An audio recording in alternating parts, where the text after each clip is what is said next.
Bonjour. Le prix des carburants atteint des sommets et nous tentons tous d'économiser sur ce poste. Je vais donc tenter de vous faire part de mon expérience avec ma Toyota Avensis 2,2 litres 150 chevaux diesel.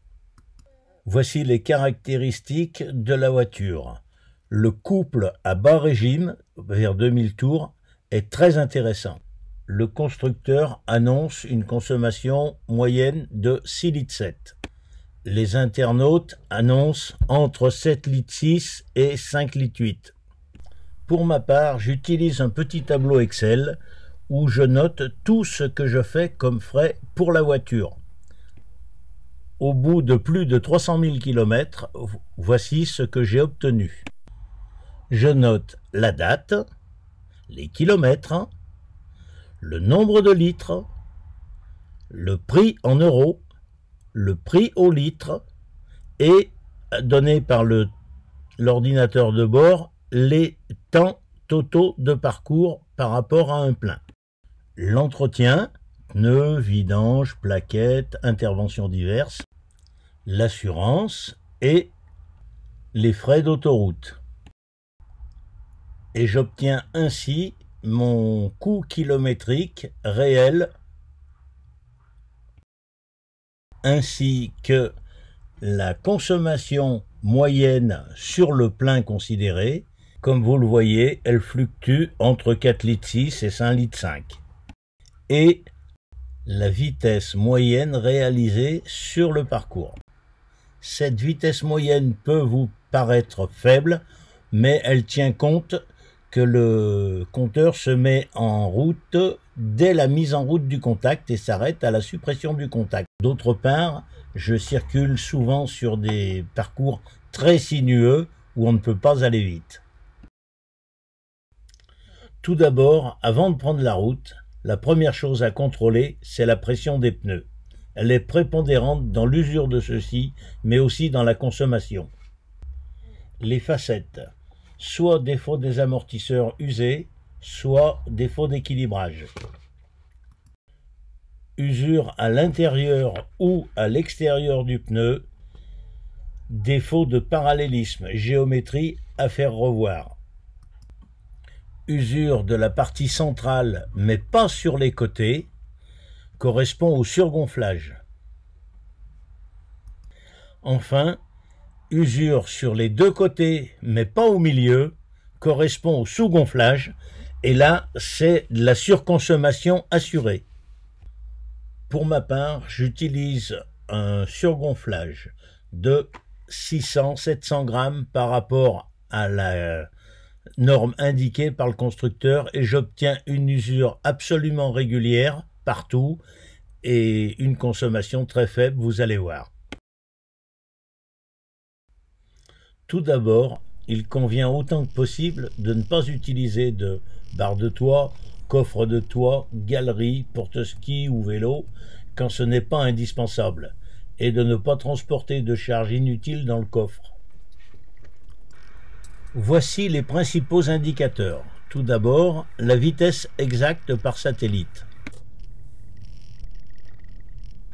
La vitesse compteur.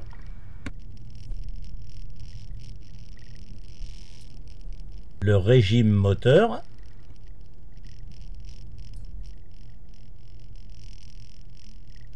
Le rapport de boîte utilisé. La grande souplesse du moteur, grâce à son couple important, permet des redémarrages à très bas régime et évite d'être à solliciter la boîte de vitesse sans arrêt.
le voyant de Cruise Control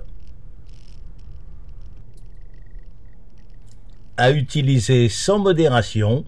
Il vous permettra de vous libérer de la surveillance de votre vitesse en permanence et en même temps, il va réduire très sérieusement votre consommation de carburant.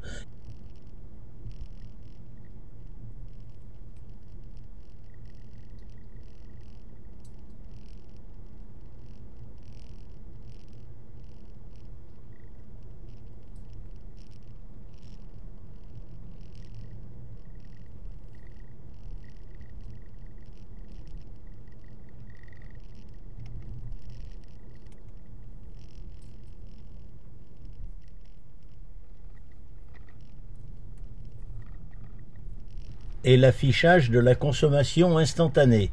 Vous voyez par exemple ici sur une relance après une sortie de virage, ça monte à des taux qui sont impressionnants.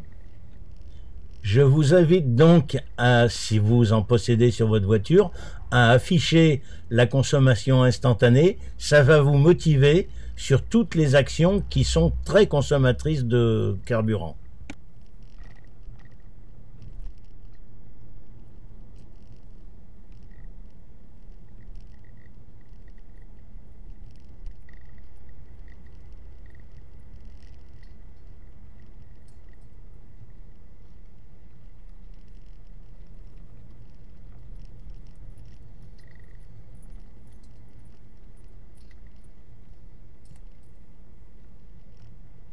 Évitez, lors de l'apparition d'une ligne droite, d'enfoncer la pédale d'accélérateur comme un malade pour freiner au bout parce qu'il y a un virage. Là, vous allez faire de grosses économies de consommation.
D'une manière générale, ayez une conduite apaisée et souple, sans accélération violente et sans coup de frein violent.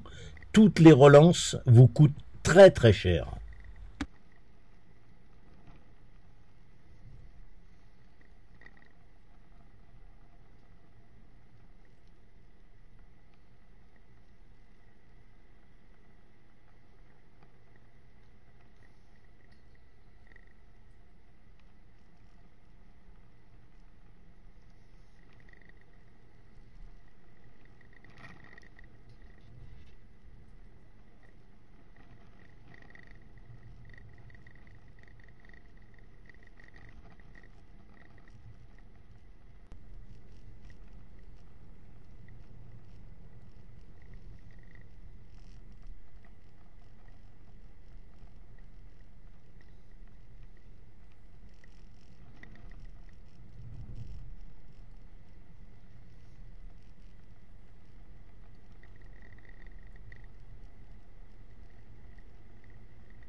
Dans le cas des descentes, ne vous mettez surtout pas au point mort. Ça consomme beaucoup plus que sur le frein moteur, et en plus c'est dangereux.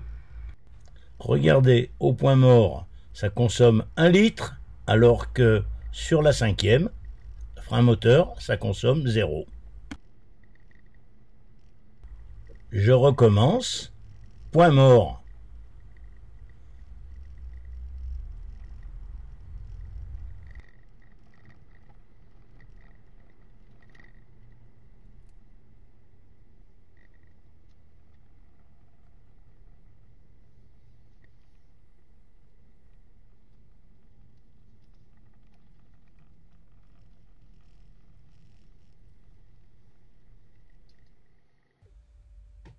Voyons maintenant ce qu'il se passe sur autoroute.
Pour une vitesse de 110 km/h réelle, le régulateur de vitesse est enclenché.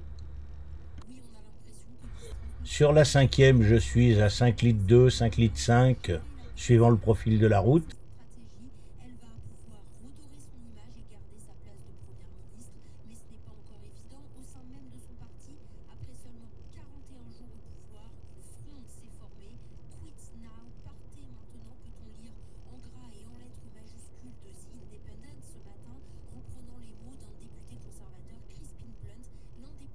Et sur la 6e, on descend à 5 litres, 4 litres 7, une fois que l'adaptation à la vitesse s'est bien faite.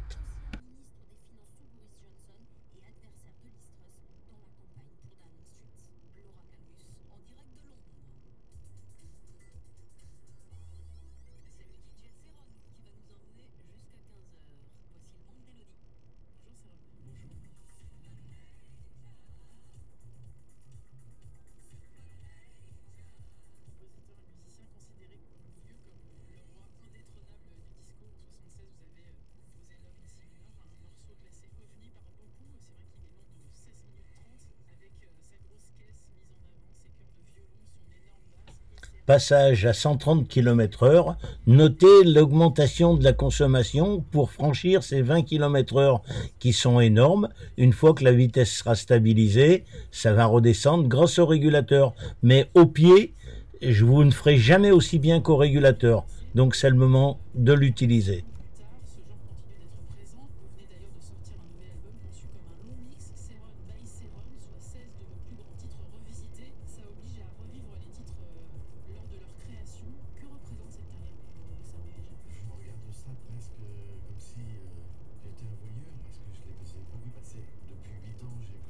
Voilà, la vitesse est stabilisée et maintenant la consommation va se stabiliser entre 5,5 litres et 6 litres.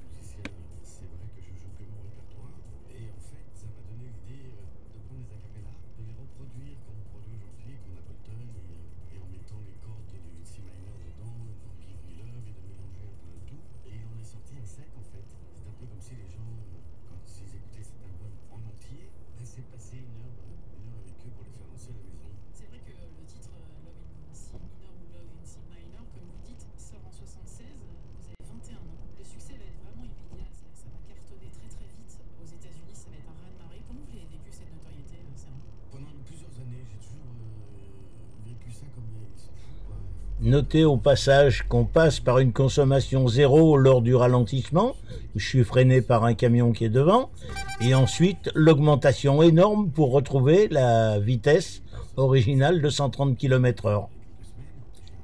Puis la stabilisation, bien entendu. Mais tout ça, le régulateur, il le fait très très bien à notre place.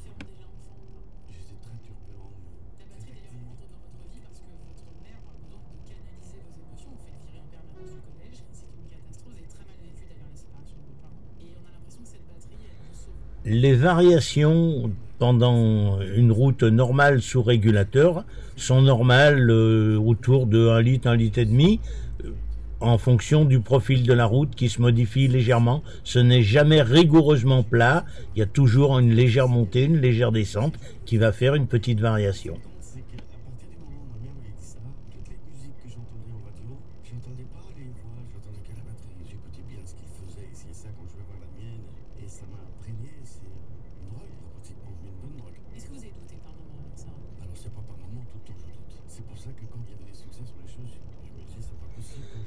Eh bien voilà, maintenant vous savez tout. Je vous souhaite une bonne application et puis une bonne route, bien entendu, et puis une très faible consommation. Allez, au plaisir.